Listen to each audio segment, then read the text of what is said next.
প্রত্যেককে mock care for জবে স্বাগত। আজ থেকে শুরু হচ্ছে সাপ্তাহিক জেনারেল স্টাডিজ মক টেস্ট।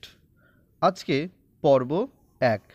আজকের পর্বে মোট 20টি প্রশ্ন আছে, 20 নম্বরের পরীক্ষা এবং সময় হচ্ছে 10 মিনিট।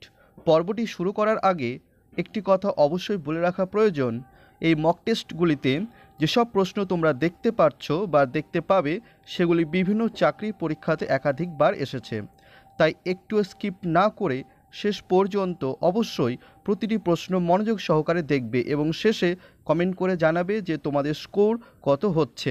এবং যারা এখনও আমাদের এই ইউটিউব চ্যানেলটি সাবস্ক্রাইব করোনি তারা অবশ্যই সাবস্ক্রাইব করে নাও এবং পাশে থাকা বেল আইকনটি অবশ্যই ক্লিক করে রাখবে এই প্রকার গুরুত্বপূর্ণ মক টেস্ট পাওয়ার জন্য। তাহলে পর্বটি শুরু করা যাক। আজকের পর্বে প্রথম প্রশ্নতে আছে যে নিচের মধ্যে কোনটি দূরত্বের একক নয়? অপশান এ আলোকবর্ষ, option B parsec, option C furlong, নাকি অপশান ডি জিফি। তাহলে কোনটি সঠিক উত্তর হবে? Option D jiffy. ঠিক আছে, আচ্ছা, জিফি হচ্ছে সময়ের একক, কিন্তু আলোকবর্ষ, পারসেক, ফারলং হচ্ছে দূরত্বের একক। তাহলে এখানে সঠিক উত্তরটি হয়ে যাচ্ছে অপশান ডি জিফি। পরবর্তী প্রশ্ন, প্রশ্ন 2।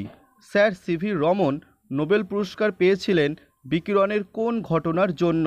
অপশান এ বিক্ষেপণ, অপশান বি বিচ্ছুরণ, অপশান সি ব্যতিচার, নাকি অপশান ডি সমবর্তন। তাহলে স্যার সিভি রমন অর্থাৎ চন্দ্রশেখর ভেঙ্কট রমন কোন ক্ষেত্রে নোবেল পুরস্কার পেয়েছিলেন? আমরা সবাই জানি যে পদার্থবিজ্ঞানের নোবেল পুরস্কার পেয়েছিলেন আলোর কোন ঘটনার জন্য? এখানে সঠিক উত্তরটি হয়ে যাচ্ছে অপশান এ বিক্ষেপণের জন্য। আলোর বিক্ষেপণের জন্য স্যার সিভি রমন 1930 সালে নোবেল পুরস্কার পেয়েছিলেন। ঠিক আছে, আচ্ছা, নেক্সট প্রশ্ন, প্রশ্ন 3। প্রাকৃতিক তেজস্ক্রিয়তা আবিষ্কার করেন কে? Option A Marie Curie, option B Ernest Rutherford, option C Henri Becquerel, নাকি অপশান ডি এনরিকো ফার্মি। তাহলে কোনটি সঠিক উত্তর হবে? এখানে সঠিক উত্তরটি হয়ে যাচ্ছে প্রাকৃতিক তেজস্ক্রিয়তা আবিষ্কার করেছিলেন অপশান সি হেনরি বেকারেল। আচ্ছা, নেক্সট কোশ্চেন, প্রশ্ন 4। নিম্নের কোনটি একটি সার? Option A nitrogen, option B oxygen, option C phosphorus, নাকি অপশান ডি সোডিয়াম নাইট্রেট। তাহলে এখানে সঠিক উত্তরটি হয়ে যাচ্ছে অপশান ডি সোডিয়াম নাইট্রেট। পরবর্তী প্রশ্ন, প্রশ্ন 5। বৈদ্যুতিক বাল্বে যে গ্যাস ভরা থাকে option A nitrogen, option B hydrogen, option C carbon dioxide, নাকি অপশান ডি অক্সিজেন। তাহলে বৈদ্যুতিক বাল্বে কোন গ্যাস থাকে? এখানে সঠিক উত্তরটি হয়ে যাচ্ছে অপশান এ নাইট্রোজেন। আচ্ছা, পরবর্তী প্রশ্ন, প্রশ্ন 6। গাছপালা যেখান থেকে পুষ্টি সংগ্রহ করে তা হলো অপশান এ বায়ুমণ্ডল, option B chlorophyll, option C মাটি, নাকি অপশান ডি আলো। তাহলে কোনটি সঠিক উত্তর হবে? এখানে সঠিক উত্তরটি হয়ে যাচ্ছে অপশান সি মাটি। তাহলে মাটি থেকে উদ্ভিদরা পুষ্টি সংগ্রহ করে থাকে। ঠিক আছে, আচ্ছা, পরবর্তী প্রশ্ন। আচ্ছা, পরবর্তী প্রশ্ন যাওয়ার আগে আমাদের যে Telegram channel mock care for job, তোমরা সেখানে অবশ্যই যুক্ত হয়ে যাও, কারণ আমরা সেখানে রাজ্য ও কেন্দ্র সরকারের বিভিন্ন চাকরি পরীক্ষার গুরুত্বপূর্ণ মক টেস্ট পিডিএফ আকারে পোস্ট করে থাকি। আচ্ছা, পরবর্তী প্রশ্ন, প্রশ্ন 7। তেজস্ক্রিয় ডেটিং কৌশল কোন পদার্থের বয়স অনুমান করতে ব্যবহার করা হয়? অপশান এ শিলা, অপশান বি মিনার বা স্মৃতিস্তম্ভ, অপশান সি মাটি, নাকি অপশান ডি জীবাশ্ম। তাহলে কোনটি সঠিক উত্তর হবে? এখানে সঠিক উত্তরটি হয়ে যাচ্ছে অপশান ডি জীবাশ্ম।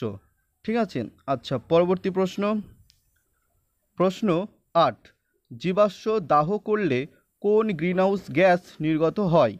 Option A carbon dioxide, option B methane, option C ozone, নাকি অপশান ডি নাইট্রাস অক্সাইড। তাহলে জীবাশ্ম দাহ করলে যে গ্রিনহাউস গ্যাসটি নির্গত হয় সেটি কোনটি? এখানে সঠিক উত্তরটি হয়ে যাচ্ছে কার্বন ডাইঅক্সাইড, অর্থাৎ অপশান এ রাইট আনসার। আচ্ছা, পরবর্তী প্রশ্ন, প্রশ্ন 9। শরৎচন্দ্রের কোন কাহিনীতে ভারতের বিপ্লবী আন্দোলনের স্পষ্ট প্রতিফলন লক্ষ্য করা গিয়েছিল? Option A Srikanta, option B Pather Dabi, option C পল্লী সমাজ, নাকি অপশান ডি উপরের কোনোটি নয়। তাহলে কোনটি সঠিক উত্তর হবে? এখানে সঠিক উত্তরটি হয়ে যাচ্ছে অপশান বি, পথের দাবি। ঠিক আছে। আচ্ছা, পরবর্তী প্রশ্ন। প্রশ্ন 10, ভাটনগর পুরস্কার কোন ক্ষেত্রে দেওয়া হয়? অপশান এ স্থাপত্য, অপশান বি বিজ্ঞান ও প্রযুক্তি, অপশান সি চিকিৎসা, নাকি অপশান ডি অর্থনীতি। ভাটনগর পুরস্কার তাহলে শান্তি ক্ষেত্রে দেওয়া হয়, তো শান্তির ক্ষেত্রে অপশান বি বিজ্ঞান ও প্রযুক্তি। ঠিক আছে, শান্তি ক্ষেত্রে বিজ্ঞান ও প্রযুক্তির জন্য ভাটনগর পুরস্কার দেওয়া হয়। আচ্ছা, আমরা ইতিপূর্বে হিস্ট্রি মক টেস্টের প্লেলিস্ট তৈরি করেছি। বিভিন্ন চাকরি পরীক্ষাতে আসা বিগত বছরের প্রশ্নগুলি নিয়ে এই মক টেস্টগুলি তৈরি করা হয়েছে। ঠিক আছে, তো আমি প্লেলিস্টের লিঙ্ক ডেসক্রিপশানে দিয়ে রাখছি, তোমরা সেখান থেকে অবশ্যই দেখে নেবে। আচ্ছা, প্রশ্ন 11, ভারতে প্রথম জিআই ট্যাগ প্রাপ্ত পদার্থ হলো? অপশান এ এলাচ, অপশান বি দার্জিলিং চা, অপশান সি বাসমতি চাল, নাকি অপশান ডি গোবিন্দভোগ চাল। তাহলে কোনটি সঠিক উত্তর হবে? এখানে সঠিক উত্তরটি হয়ে যাচ্ছে অপশান বি দার্জিলিং চা। ঠিক আছে, দার্জিলিং চা 2004 সালে এই জিআই ট্যাগ পেয়েছিল। আচ্ছা, এবার তোমরা তাহলে কমেন্ট করে জানাও যে এই জিআই এর সম্পূর্ণ নামটি কি। ঠিক আছে, এটা অবশ্যই তোমরা কমেন্ট করে জানাও। আচ্ছা, পরবর্তী প্রশ্ন। প্রশ্ন 12, সিয়াচেন হিমবাহ নিম্নলিখিত পর্বতশ্রেণীতে অবস্থিত? Option A Karakoram, option B Zanskar, option C Pir Panjal, নাকি অপশান ডি শিবালিক। তাহলে কোনটি সঠিক উত্তর হবে?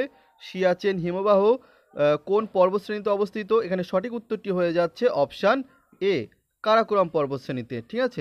আচ্ছা, সিয়াচেন হিমবাহ হচ্ছে ভারতের বৃহত্তম এবং সর্বোচ্চ হিমবাহ। ঠিক আছে, এবং এই সিয়াচেন হিমবাহতেই কিন্তু পৃথিবীর উচ্চতম যুদ্ধক্ষেত্র অবস্থিত। ঠিক আছে। আচ্ছা, পরবর্তী প্রশ্ন। প্রশ্ন 13, ভারতের বৃহত্তম বায়ুশক্তি উৎপাদন কেন্দ্র অবস্থিত? অপশান এ অন্ধ্রপ্রদেশে, অপশান বি গুজরাটে, অপশান সি মহারাষ্ট্রে, নাকি অপশান ডি তামিলনাড়ুতে। তাহলে এখানে সঠিক উত্তর কোনটি হবে? আচ্ছা, তার আগে জেনে নেওয়া যাক যে ভারতের বৃহত্তম বায়ুশক্তি উৎপাদন কেন্দ্রটির নাম কি। আচ্ছা, কেন্দ্রটির নাম হচ্ছে মু পান্ডাল উইন্ড ফার্ম। এটি কন্যাকুমারীতে অবস্থিত। ঠিক আছে, তাহলে কোনটি সঠিক উত্তর হবে?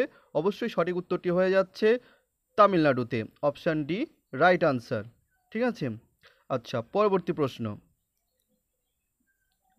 প্রশ্ন 14, কেশরীর সম্পাদক কে ছিলেন?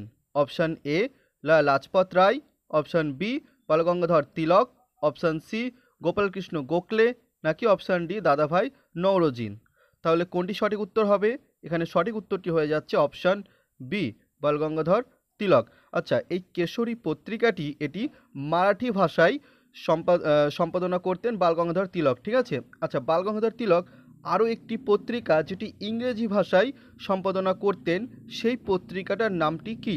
এটা তোমরা কমেন্ট করে জানাও। ঠিক আছে, বালগঙ্গাধর তিলক আর কোন পত্রিকাটি সম্পাদক ছিলেন?